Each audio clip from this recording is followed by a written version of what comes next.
be very short. Trust us, we will not let you down. I would love to tell them that actually give us hope by this visit. When I saw really young people being in the parliament and acting like activists, and all of them actually they're young, they're really young, and I just think, oh my God, is this going to be the future of Egypt? Oh, it's heaven and earth. So actually, thank you very much for sharing the knowledge, and for your time, and for giving us hope. I know that the youth that we have here is very active, but they tell us that they have problems with the rest of the youth who are not very active and taking democracy for granted. And I want to share with those other youth a small story. I'm an Egyptian and I lived in America for a long time, and then I decided to go back to Egypt to participate in the political process, so I have a US citizenship. And we had the first week of the revolution, we had a very tough day, which called Mawqat Gamal, where people tried to kill us with camels and the fire and things you guys are watching on TV. And that night I got a call from the US Embassy, the last plane is leaving tomorrow and this is the last call. And it was, for me, it was a defining moment. It said, do you love Egypt really, or this is like your life on the line here? So I said, well, you know, I'm not taking the last plane and I would like to die here if I can.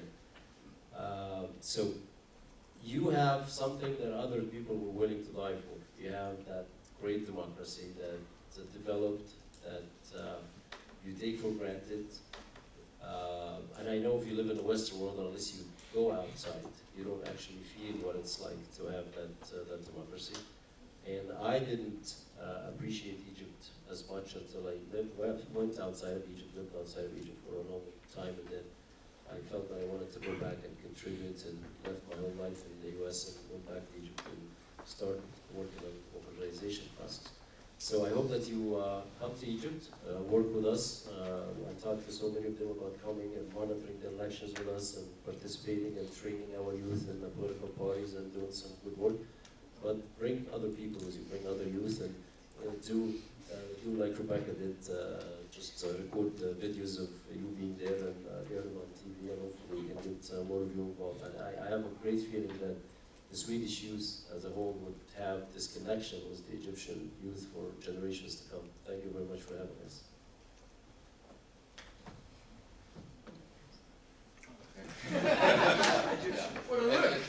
It's very hard to answer this question at the end, but as we live in social media era, it's just stay connected, stay in touch, share this experience, and you tweet it, and we will do the same.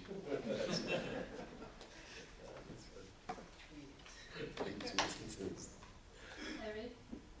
Yeah, of course. I think the most important part is what Karut said about the other way around. Trust yourself. Don't give up. Never give up. I mean, be proud of what you've done, but never get satisfied. The society, whether the civic society or the public society or the civil society, it will never be finished. It will never be done. Create an idea for yourself what you want it to be, and create an idea of how to make Egypt, the world, a bit better for each day going. No matter where you're standing for the moment, because as Michael said, the revolution is still going. It's not done. And hopefully in Egypt the revolution will never be done. Hopefully Egypt will never stop again. It will continue to develop. And sometimes it seems slow, but all of a sudden you're over the hill, and then you're there. And just embrace the future, embrace the world that's waiting for you. When I was in Egypt, a lot of you talked about the word dignity. A lot of people that we met in the street talked about the word dignity. We got our dignity back. Never give that up. Never ever. Don't compromise with your freedom. Thank you. Yeah, I will say one encouraging thing and one not this encouraging, but a bit like that's an advice as far as I can give one.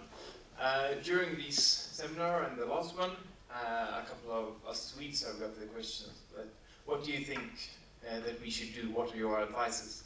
And at first, for me, it was like, why are you asking me? I don't know you live in the country. Of course, I should try to help, but I don't know if I could. But this is one thing that I think could be a very important message. And then we'll see if I'm right or not.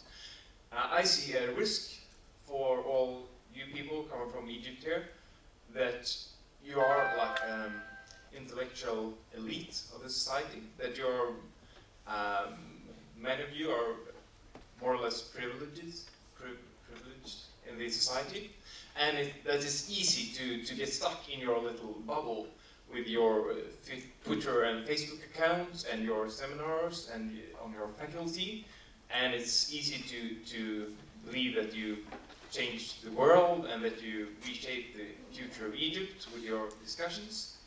But as Karim said when he got the question about the social media, if the whole rest of the population is left behind, all the illiterates, all the poor people living in the countryside, I don't think it will be of much use, all these wise and creative and good discussions about democracy and which values that should run the country.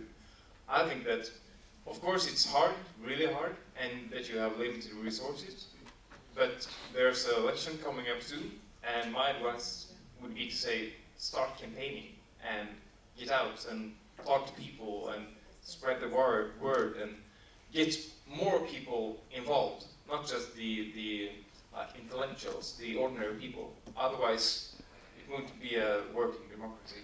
And of course, it's very easy for me to say, let's start this. I know there are very big problems, but I think you need to face it.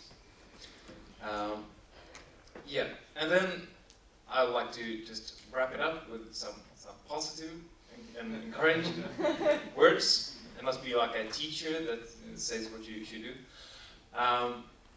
One of the most, the best things from my visit in Egypt last time was that it really inspired me as well and encouraged me.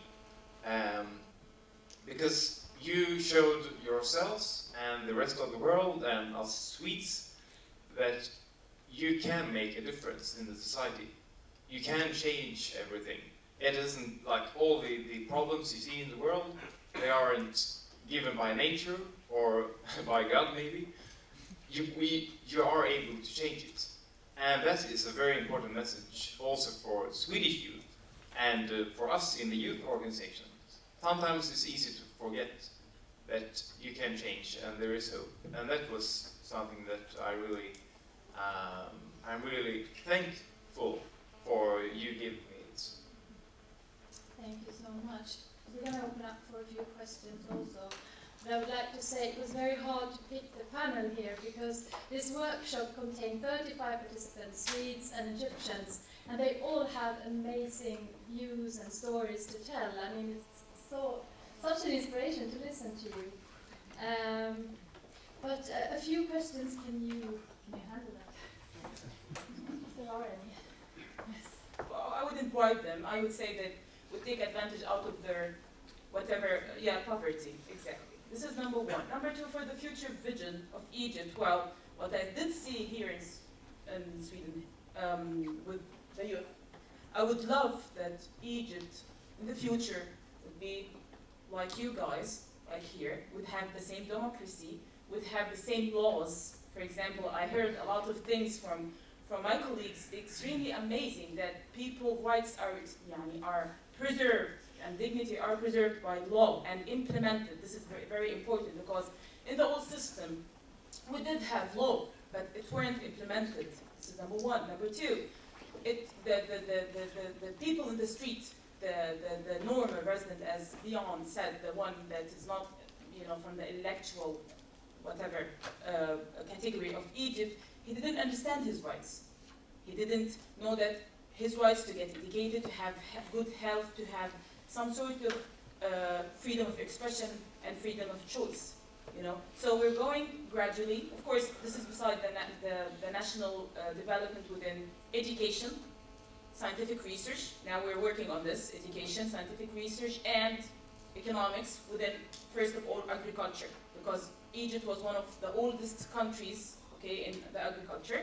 So actually we're working on agriculture now. It's the only thing that we have now that it doesn't cost very much, and it's not very highly with high costs. And on the other hand, a lot of people, we have a lot of peasants, a lot of people in the rural areas, for example, they know a bit about the know-how, how to, in agriculture.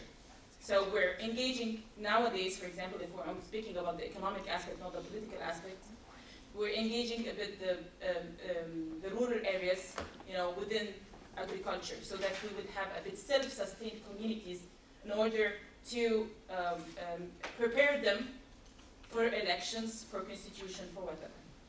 I hope I answered your question.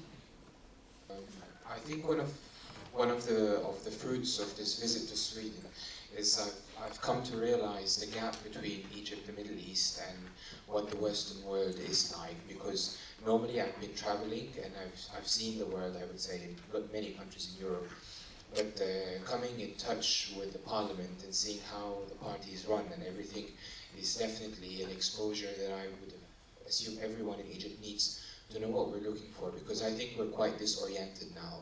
And perhaps that also answers part of your question, that in Egypt, you see everyone is running towards a separate direction. We basically don't know what we exactly want. We call it democracy, but that's a huge gap, what we have discovered and seen here of how the political arena is running in Egypt. And then the second thing, touching on agriculture, because that's also a concern of mine. Agriculture is a very expensive process. It's an energy-intensive one, and it has to be done in a very sustainable way for the future, given our water challenges and our climate change challenges and our desertification challenges. And then the third point is the question that has been asked several times in different ways: how is EU and European and Swedish cooperation?